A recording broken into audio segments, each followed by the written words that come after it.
Because you want your child to come to you, because if they don't come to you, they're going to go to somebody else, especially as women. Like, we talk through things, you know what I mean?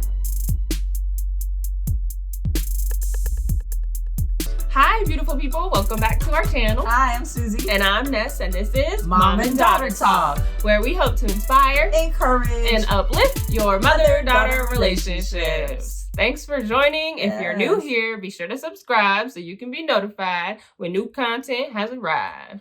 So today we're going to talk about boundaries in a mother-daughter relationship. And sometimes when you are a grown daughter, and your mom may be trying to give you some advice and it's just not really sitting right with you and your spirit and your mind, and you're just like, ooh, I kind of want to not take the advice you gave me, and kind of how that might unfold depending on your relationship. Yeah, and I think it has to do with, as you mentioned, like, start over. Yeah. Oh, it's a bandit. Yeah. I think it has to do with setting boundaries. I know one thing, because I'm not only a mom, but I have a mom, right? Yeah. And one thing I learned in therapy is that when you feel like your mom, any mom is doing something where you disagree, you don't have to allow it to get you out of position, meaning whether it be disrespect or just allow you to get, really worked up. It really is about how they feel, but then you in turn can control how you react to that feeling, or how you react to that situation. And so what I'm learning is that it really is about our decisions and how we decide to approach a matter. Yeah. Because you can't control someone else, but you can control you. Yeah, you can control how you react or respond. And yeah, when it comes to that, since my mom is right here, she asked me before we recorded, like, can you reference a time where she may have given me advice and I didn't particularly agree with it?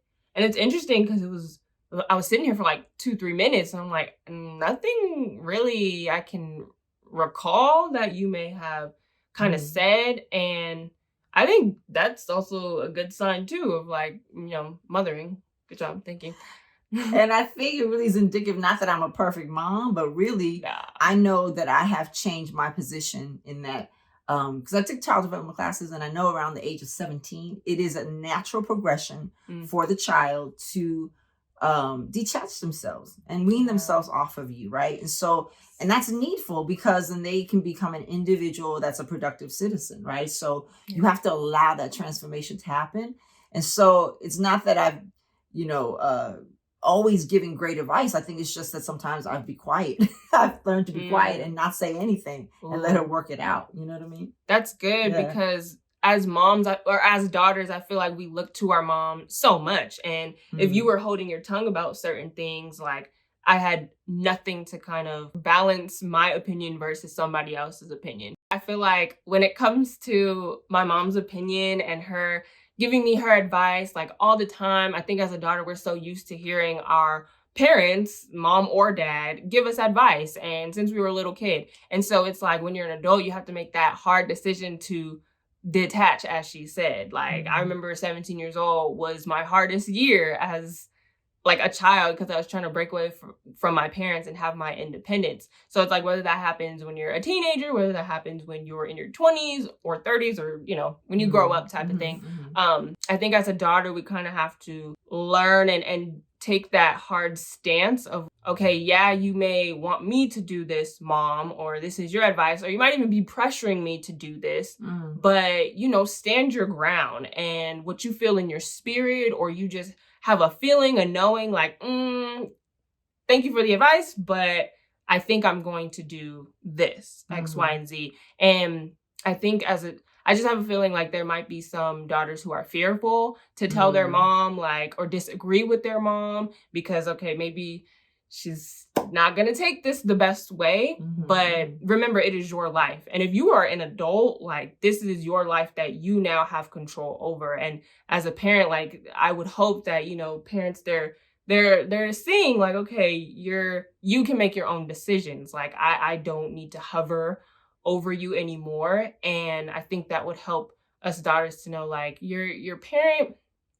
they're going to love you regardless. So you're still going to have that loving mother who is going to be there for you It's just that you guys don't agree, which I think it's great that you guys don't agree, because you can have healthy disagreements because you're two different people and you have two different perspectives, and the way that they see your life kind of growing and how you should be living may be different from how you feel in your heart you want to live, and the dreams that you have may be way different from what they think. Just like a friend, their advice is going to be a lot different than what you may want to do. Yeah, and I also think too, as a parent, it's not always what you do, but what you don't do is needful. So I think of the example of a mother eagle and an eaglet, right? So there comes a time where when the mother feels like it's time for that eaglet to learn how to fly, she makes it uncomfortable, makes that nest uncomfortable. And then she basically kind of pushes that eaglet out so that it can learn to flap its wings. But if it falls and is not, able to, then she swoops down and catches it, but then does it over and over again to help her spread, in this case, help my daughter spread her wings and fly. So as parents, I think sometimes it's not always what we do, but what we don't do helps our kids as well. Yeah, and daughters, you might be surprised. Like you end up standing for what you believe and what you want, and your mom might be like, "Wow, like I admire you for like making the decision you knew in your heart you wanted to make." And then that might also help them to be like, "Okay, like they got this. This is their life. They can do this." Right. So yeah. And then if it's a bad decision, guess what? She'll learn from it. It'll be okay. It's not the end of the world, right? And when they do make a decision and that may not have been in their best interest, I think it's really needful that if they do fall, moms or dads, to not rub salt in the wound. Like, I told you so. I already told you, what I thought, and look what you did. And they're already feeling bad. Just comfort them. At that point, the role is to just uplift them and comfort them and say, hey, that's the past. Let's move on. Yeah. Has it been hard for you to do, if I've done something wrong, to kind of throw it back at me? To be honest, not really. I guess I always tried to parent how I would like to be parented. You know what I mean? And there's some things that my mom did that were great. Some things not so great. You know what I mean? And again, learning process for everybody. But I always try to keep that in mind. If I were a daughter, right, her age, how would I want my mom to react? And really a lot of it is not to overreact, right? We could think of some times where I could have overreacted, and inside I might have been, but I wasn't letting her know. Yeah, and that led me to, okay, she can handle this. Let me tell her more. Let me test the waters. Yeah. Because you want your child to come to you, because if they don't come to you, they're going to go to somebody else, especially as women. Like, we talk through things, you know what I mean? And we walk through get opinions. To get that advice and things. And so you want them to come to you, not necessarily their peers first or, Yeah. And it's a learning. It's a learning process for sure. And, I have faith. I have hope in all of us moms and daughters out there. Like, we could get this thing together type of thing. Absolutely. And it can be really beautiful. There are times there's challenges for sure, but of course, overall, in the scope of things, is beautiful. Yeah. You're beautiful. Oh, thanks. You're cute too. Oh, thank you. All right. Well, thanks for joining us for this episode. We hope that these tips really just helped you right now to reach out to your mama, reach out to your daughter.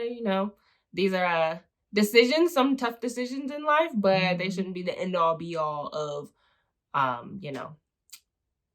what? They shouldn't be the end all be all of not wanting to talk to them anymore or what have you. Don't be afraid of disagreements. Yeah, it's okay to set boundaries. I think that's the needful thing is don't be afraid. And it's not disrespect. It's the way you say things, but it's okay to set boundaries, daughters. Yes. All right. Well, thanks for joining. We'll catch y'all next time. Bye. Also, I know when it comes to, I'm forgetting everything. Have an amazing day. Okay. You always have to say it. Have an amazing day. Oh.